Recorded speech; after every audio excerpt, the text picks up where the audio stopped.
سرکار دی صحابیہ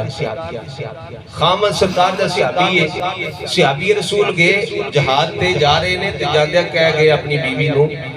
کروں باہر نہیں جانا میری اجازت تو بغیر اجورتا جاندی ساڑھی حکمرانی ہو گئی اللہ رسول نے حکمرانی مرد نو عطا فرمائی تے جس گھر وچ عورت دی حکمرانی ہوندی ہے وہ گھر برباد ہو جاتا ہے تے جس گھر وچ خامد دی حکمرانی ہوئے وہ گھر آباد ہو جاندے نے صحابی رسول نے جاندیا فرمایا میری اجازت تو بغیر کروں بار پیر نہیں رکھا اچھا جی چند دن گزرے اس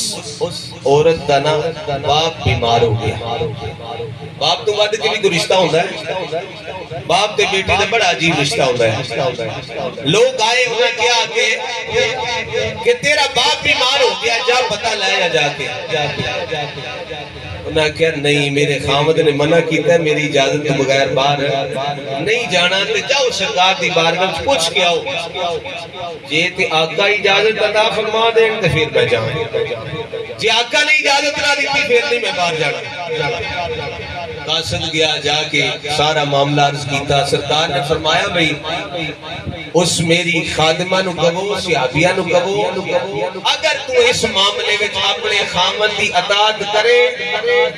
تو رب تینوں بہتر اجر عطا فرمائے گا جا کے پیغام دیتا ہوں نے کہا ٹھیک ہے میں گھروں باہر نہیں جاواں گا پھر کوئی دن گزرے انہاں کہا شدید بیمار ہو گئے میرے ابا جی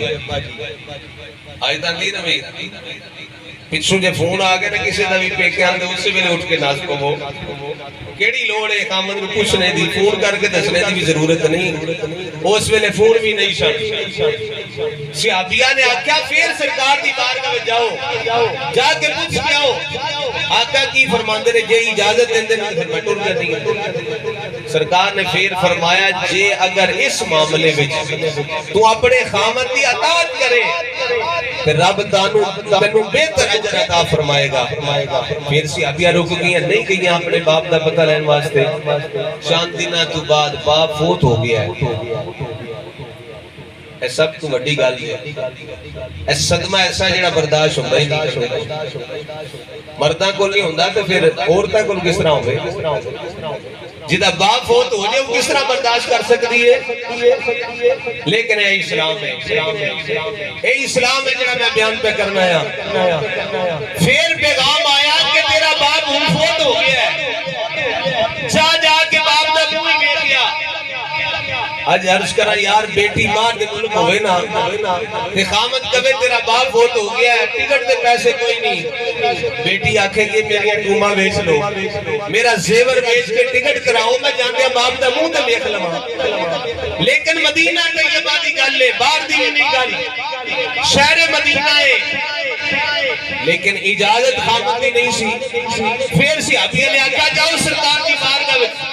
آقا نے پوچھ کے آقا میرا باپ فوت ہو گیا ہے میرے خامد کی اجازت کوئی نہیں جے تسی اجازت عطا فرماؤ تو میں منہ دیکھن جاواں سرکار نے پھر ہی فرمایا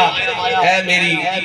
امتیہ مومنہ عورت سن لے اگر اس معاملے میں اپنے خامد کی اطاعت کریں گی تو تیرے واسطے بہتر ہے اللہ تعالیٰ بہتر اجر عطا فرمائے گا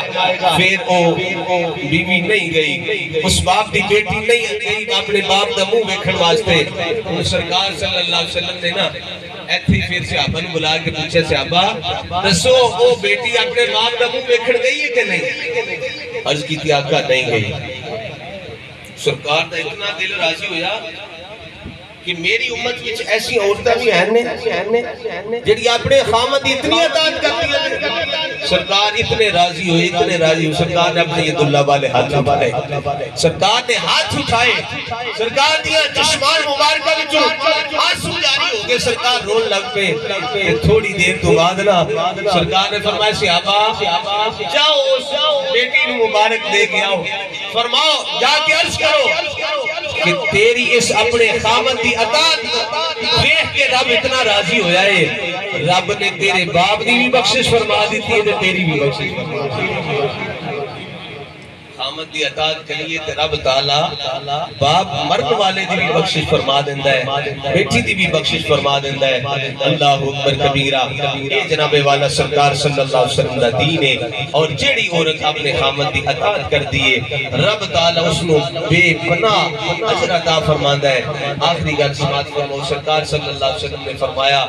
جیڑی بیوی اس حالت وچ دنیا تو گئی کہ او دیتے او دا خامد راضی ہے، سرکار نے فرمایا انہوں جنت میں جان وچ کوئی بھی چیز ڈاک سکتی نہیں۔ اللہ دی بارگاہ وچ دعا ہے رب ذوالجلال اپنے پیارے محبوب صلی اللہ علیہ وسلم کا صدقہ جو اساں سرکار دا دین پڑھیا سنیا بیان کیتا، اللہ تعالیٰ سانو اس تے عمل دی توفیق عطا فرمائے، مرحومہ مغفورہ دی بخشش و مغفرت فرمائے، لواحقین و صبر جمیل دی توفیق عطا فرمائے۔ آمین۔ واخر دعوانا ان الحمدللہ رب العالمین۔